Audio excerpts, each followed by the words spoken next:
Break के बाद एक बार फिर से आपका स्वागत है सिटी बुलेटिन में। शहर के एक विवाह घर संस्कार वाटिका पर प्रशासन ने यहां पर संचालित ट्रस्ट को भंग करने और कागजात जब्त करने के आदेश दिए हैं।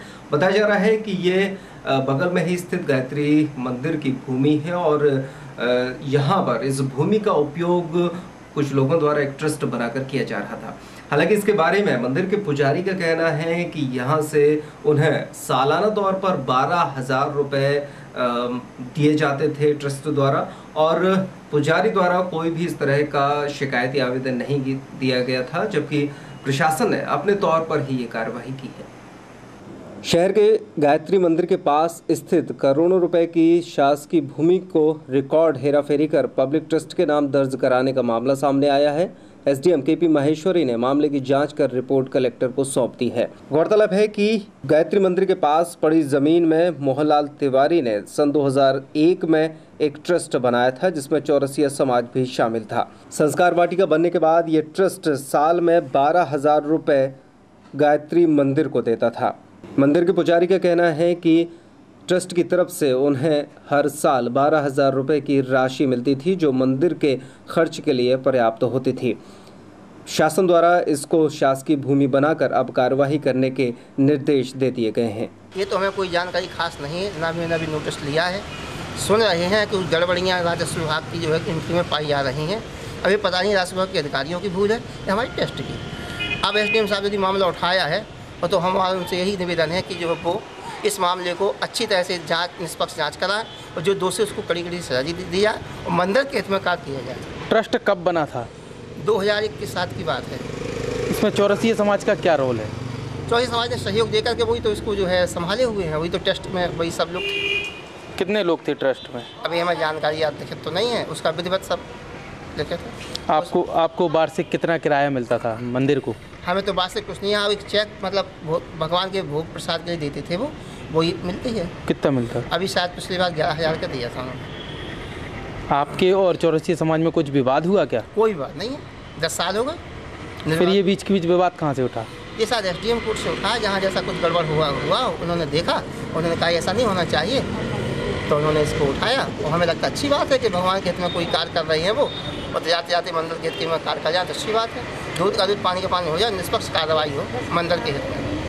भारत स्वाभिमान मंच और पतंजलि योग पीठ की तरफ से स्थानीय गांधी आश्रम में राजीव दीक्षित की शहादत दिवस को एक श्रद्धांजलि स्वरूप एक कार्यक्रम के रूप में मनाया जा रहा है। इस कार्यक्रम को स्वदेशी दिवस नाम दिया गया है, क्योंकि श्री राजीव दीक्षित अपने कार्यकाल के दौरान स्वदेशी वस्तुओं का प्रचार प्रसार करते अक्सर बाबा रामदेव के साथ दिखाई देते थे। उनका प्रखर व्यक्तित्व और उनके बात कहने की जो क्षमता थी वो सीधे सीधे लोगों के दिलों में उतर जाती थी, और उन्होंने बहुत से लोगों को अपनी बातों से प्रभावित किया था। अचानक ही हार्ट अटैक से उनका देहावसान हो गया, और उनके इस निधन के बाद भारत स्वाभिमान मंच और पतंजलि योग पीठ ने एक कार्यक्रम गांधी आश्रम में आयोजित करके उनको श्रद्धांजलि दी। पतंजलि योग पीठ और भारत स्वाभिमान मंच के संयुक्त तत्वावधान में स्वर्गीय राजीव दीक्षित की स्मृति में एक कार्यक्रम का आयोजन स्थानीय गांधी आश्रम में किया गया। उनकी याद में इस दिवस को स्वदेशी दिवस के रूप में मनाने का संकल्प लिया गया। कार्यक्रम में प्रमुख रूप से पतंजलि योगपीठ की प्रांतीय अध्यक्ष पुष्पांजलि शर्मा उपस्थित थीं। वहीं पर भारत स्वाभिमान मंच के कार्यकर्ता भी शामिल थे। इस कार्यक्रम में जानकारी दी गई कि राजीव दीक्षित ने पूरे देश में स्वाभिमान मंच को एक प्रतिष्ठा दिलाने के लिए कार्य किया। साथ ही साथ उन्होंने स्वदेशी से जुड़ी वस्तुओं को अपनाने की बात भी की। उन्होंने विदेशी बैंकों में जमा भारतीय धन को वापस भारत लाने की भी पुरजोर वकालत की। ये कार्यक्रम आज राजीव दीक्षित जी, जो कि स्वदेशी के पुरोधा कह सकते हैं, बिल्कुल महात्मा गांधी के चरण चिन्हों पर चलने वाले, उनका आज के दिन ही देहावसान हो गया था। तो आज उनकी प्रथम पुण्यतिथि है। भारत स्वाभिमान के भी हमारे एक महामंत्री थे वो, तो उनके जो श्रद्धा सुमन उनको अर्पित करने के लिए आज हम सब यहाँ एकत्र हुए हैं। राजीव भाई निश्चित रूप से एक स्वदेशी के बिल्कुल उसी रास्ते पर लोग बात करते हैं, पर चलकर भी उन्होंने उसी रास्ते पर दिखाया। वह बिल्कुल विशुद्ध खादी का, उन्होंने अपनी जाती ज़िंदगी में भी विशुद्ध खादी का प्रयोग किया, और वर्धा में भी उन्होंने अपना जो आश्रम, गांधी आश्रम, उसको उन्होंने बराबर बिल्कुल उन्होंने अपना पूरा जीवन स्वदेशी और देश के लिए अर्पित कर दिया। भारत स्वाभिमान के माध्यम से भी उन्होंने जो हमारा स्वदेशी को करो स्वीकार, विदेशी का करो बहिष्कार, उसी बात पर हमारे भारत स्वाभिमान की इस नारे को भी उन्होंने बिल्कुल बुलंद करते हुए जगह जगह पर स्वदेशी का प्रचार प्रसार किया।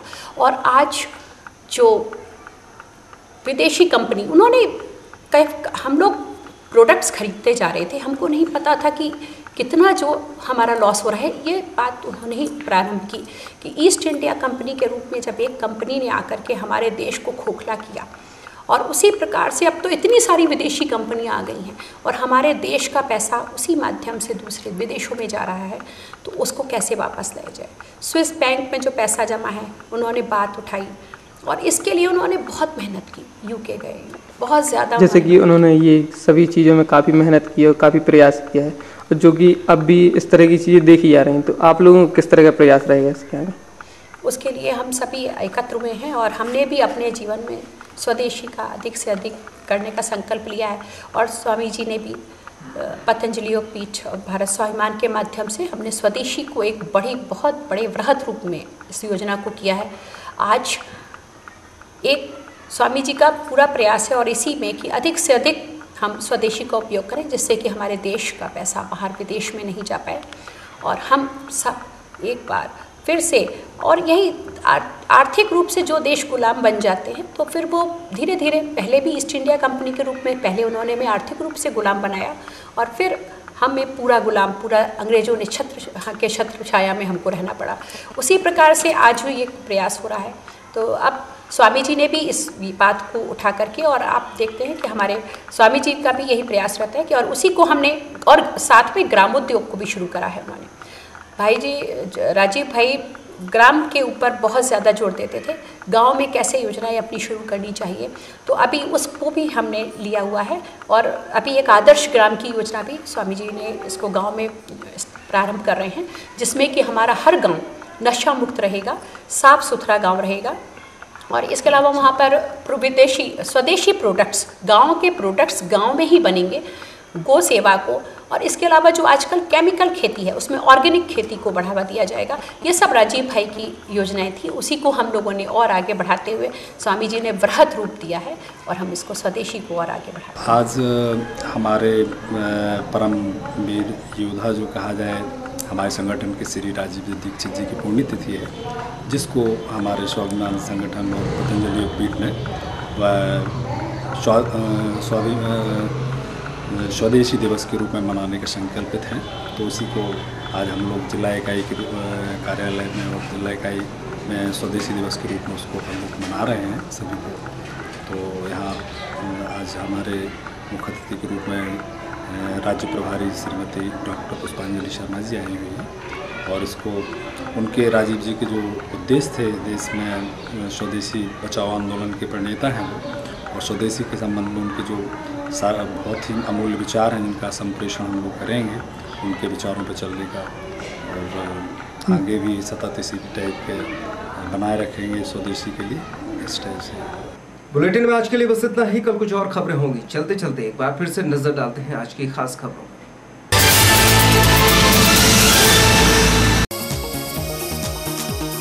प्रख्यात कथक नृत्यांगना शोभना नारायण का छतरपुर आगमन, बच्चों को बताया शास्त्रीय नृत्य और संगीत का महत्व।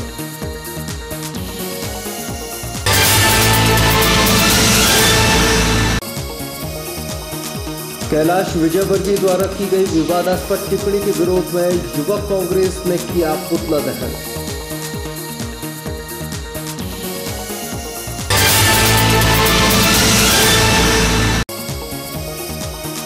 खुदरा बाजार में प्रत्यक्ष विदेशी निवेश के फैसले के विरोध में 1 दिसंबर को व्यापारियों द्वारा बाजार बंद का ऐलान।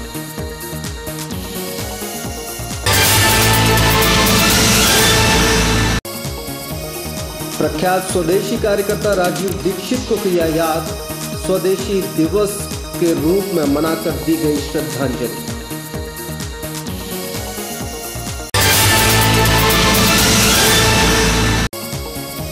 और चर्चित होने के अनोखे तरीके, अपने घर मादा कुत्ते के द्वारा बच्चों के जन्म देने पर मनाया गया चौक उत्सव।